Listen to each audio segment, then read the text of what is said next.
On this channel a long time ago, I did a reaction to the most beautiful pieces. And in fact, a lot of the pieces that do sound beautiful do come up in a lot of my reaction videos because a lot of people want to learn them. But how in fact do you play something on the piano so that it sounds beautiful, romantic, pleasing to listen to? Well, in this video, I'm going to give you 5 techniques and ways that you can do that. And throughout the video, they do get progressively harder. So let's get into it. The first thing that you can do is to play quality bass notes. And in order to explain exactly what I mean by this, first I need to explain what chords are. Essentially, on the piano, there is 12 unique keys before they start repeating again. And a scale, which is something that every song and piece of music uses, narrow these 12 notes down to just 7 of them. The easiest scale to understand is the scale of C major, because the 7 notes that that scale uses is just the white notes. So it's C, D, E, F, G, A, and B. And the 5 notes it doesn't use is the black notes. But another example of a scale would be G major, for example, which has an F sharp instead of an F. So that scale will be the notes G, A, B, C, D, E, and F sharp. So every song or piece of music that you come across will be using a scale to narrow down those notes. And we can actually work out which chords are going to be used in that song or piece of music as well from the scale. And we do that by playing every other note in the scale. So for the scale of C major, which was the notes C, D, E, F, G, A, and B, if we play a C, miss the D, play an E, miss the F, and play a G, then we get a C chord. And this is chord number 1 in the scale of C major, because it starts on note 1 of the scale. Chord 2, therefore, would be a D chord, and that is the notes D, F, and A. Chord 3 is an E chord. Chord 4 is an F chord. Chord 5 is a G chord. Chord 6 is an A chord, and chord 7 is a B chord. So if you are playing a piece of music that is in the key of C major, and therefore using the scale of C major, then these are the 7 chords that you are going to come across. Now, chords are actually constructed in a very interesting way. If we take a C chord, for example, this is the notes C, E, and G. In this chord, the middle note of the chord is the note that gives it its quality of sound. It's the note that makes it either a major chord or a minor chord. If we take away that note and just play a C and a G, these are pillar notes. These 2 notes together without the middle note don't really have a strong quality of sound. Whereas as soon as you add that middle note in, that's what gives the chord its quality. And you'll hear this much more clearly if I play C major and then play C minor.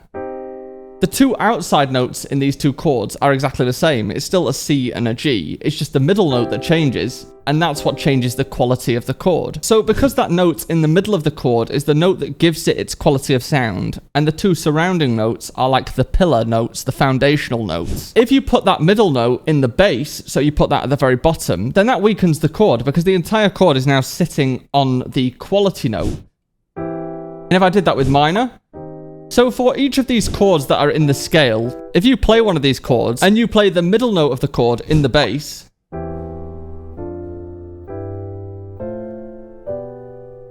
then this makes the chord sound much weaker and more longing and introverted. So if you have a song or you have a set of chords that are in a scale, then you can play around with using the middle note of the chord as your lowest note rather than the root note of the chord. And if you play the middle note of the chord in the bass, then the technical name for this is playing in first inversion. So if you play some of your chords in first inversion and some of your chords just in normal root position, it might sound something like this.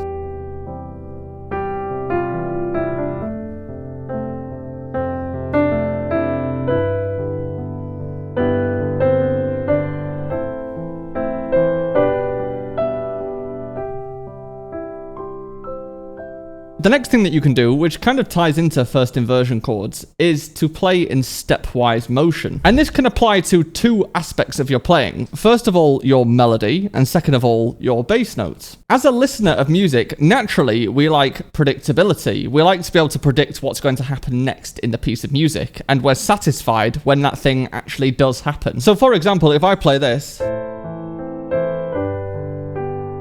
and then said what is going to be next, you really want it to be.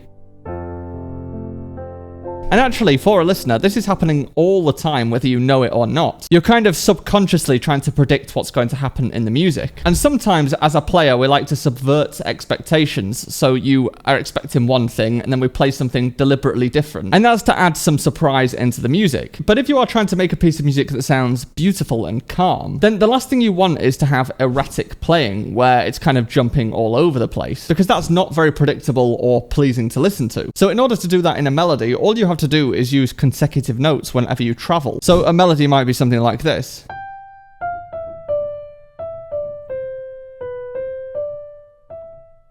That is much easier to predict than if I was doing something like this.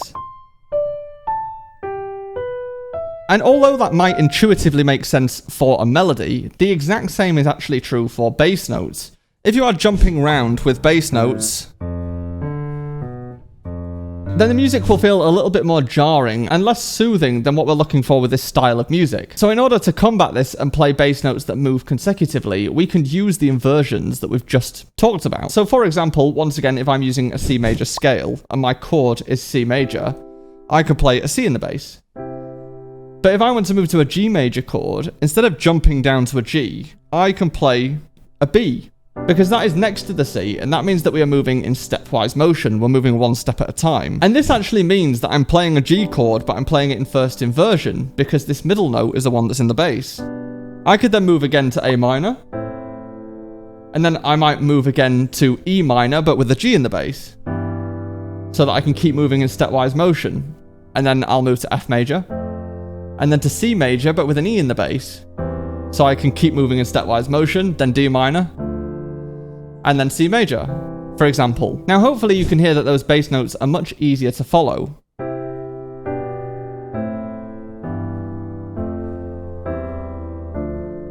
Rather than if I was doing this.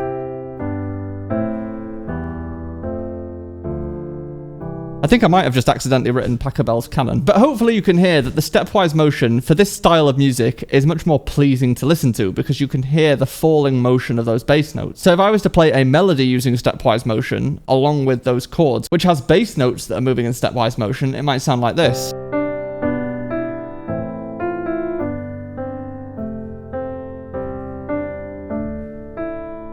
The next thing that you can do is add crunch notes. Now, so far, all we've used is normal triad chords, and triad chords are just the standard 3-note chords that you find in a scale. However, we're not just limited to playing triad chords. We can actually add notes to these chords in order to make them sound more interesting. And the most standard way of doing this is by adding something called the 7th. And this is where you play note 1, 3, and 5 of the chord like normal, but then you add 7 as well. And you can do this for each of the chords in the scale. So this is chord 1 in C major, which is C major 7. Then this is chord 2, chord 3, chord 4, chord 5, chord 6, and chord 7. So you could add the 7th to any one of these chords, but you could also add any other note that you want from the scale. So you could add the 6th, for example. You could add the 4th. You could add the 2nd. Or if you really wanted to, you could add multiple notes. So you could have the 4th and the 7th, for example, or the 2nd and the 7th. Those kind of things. And you can make each chord sound as unique as you like, but essentially you are still playing the bass chord. You're playing a normal C major chord in this case, but you're adding notes to that chord. Now, if you add any note to this chord, let's say the 7th, for example, then you are playing consecutive notes because this chord has a B and a C, and these notes are next to each other in the scale. If you add the 6th, you've got the G and the A next to each other. If you play the F, you've got the E, the F, and the G next to each other. And if you play the D, you've got the C, the D, and the E next to each other. So no matter what note you add, it's always going to be right next to another note that you're already playing. And this is why I called this one adding crunch notes, because these notes sound kind of crunchy when they're next to each other. In isolation, they sound kind of horrible because it's just notes rubbing against each other. But when you add these notes into chords in context, it adds a slight bit of tension, which makes the chord sound kind of interesting, almost like there's an imperfection in the chord. But it is those imperfections in the chords that make this style of music sound kind of warm and clustered together. So instead of this, which is just a C chord, an A chord, and a G chord, you might get this.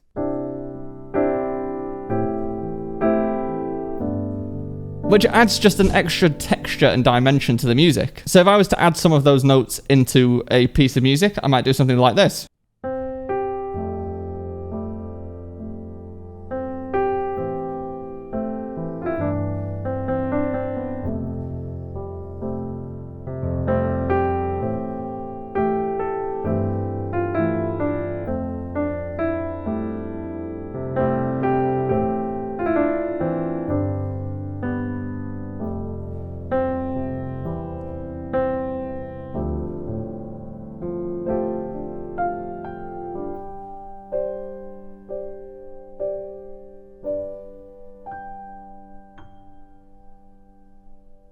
The next thing that you can do is use texture to create dynamics rather than using dynamics to create dynamics. Now, in music, dynamics is essentially the volume, although I don't often like to think of it like that. But typically, if you want to build something in a piece of music using the dynamics, you will get louder to do that. Whereas in this particular style of music, often you don't really want to have any moments that are massive. You want it to sound more expressive than loud. And one of the best ways to do that is to use the texture of the music in order to build size rather than just playing louder. For example, if I play this, in order to make it more expressive, you could just get louder.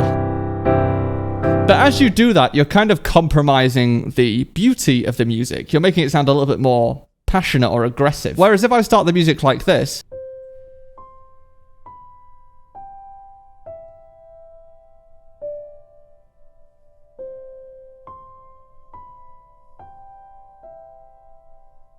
but then throughout the piece of music, I build it to something that's more like this.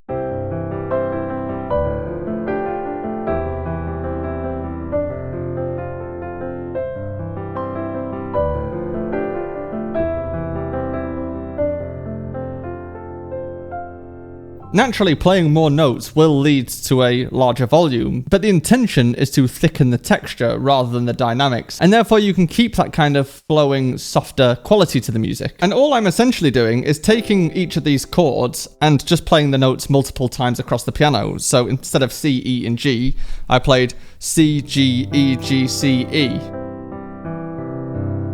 for example. And in the right hand, I played the melody, but I played it in octaves rather than playing it as single notes. So the elements of the music is still very much the same, it's just you are playing more of those notes on the piano. And the fifth thing that you can do is to use repetition with chord changes. Now, this once again kind of goes back to the idea of predictability. Once a listener has heard something once, when you repeat it, they've heard it already, so they can relax. This is kind of the theory behind choruses in pop music, for example. The chorus is repeated lots of times throughout the song because that's the thing that's familiar and that's the thing that they want you to remember. And this is exactly what I would do with a melody. I would take a small fragment of notes and repeat it, because once you repeat it, it feels much more familiar to a listener. So for example, you could do something like this.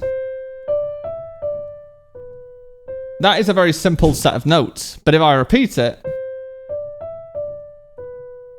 you already know what's coming with each of those notes, and therefore it feels kind of comfortable to listen to. Now, if I add some chords to those notes, the same thing is true for the chords. If I play that again, you're expecting to hear those exact same chords. But what happens if I played the same melody, but I changed the chords? Well, because you have something that is familiar and something that you can latch onto to listen to, which is that melody, when you change the chords, the music is familiar enough that it's easy to listen to, but also you're getting a change of feeling and a change of quality because you're changing the chords underneath that melody. So for example, if I played this, but then played it again with these chords,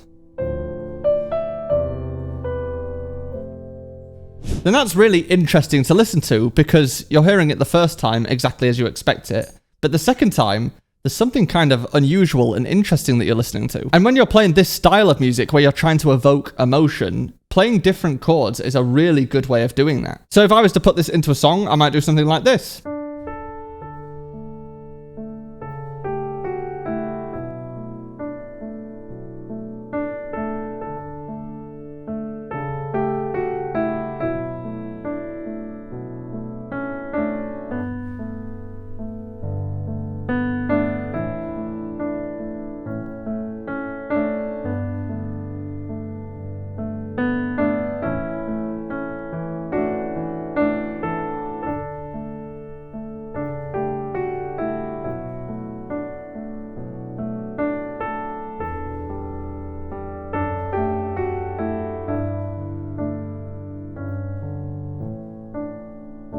If you want to expand your playing repertoire even more and want to find out how to play more cinematic, then head on through and I will see you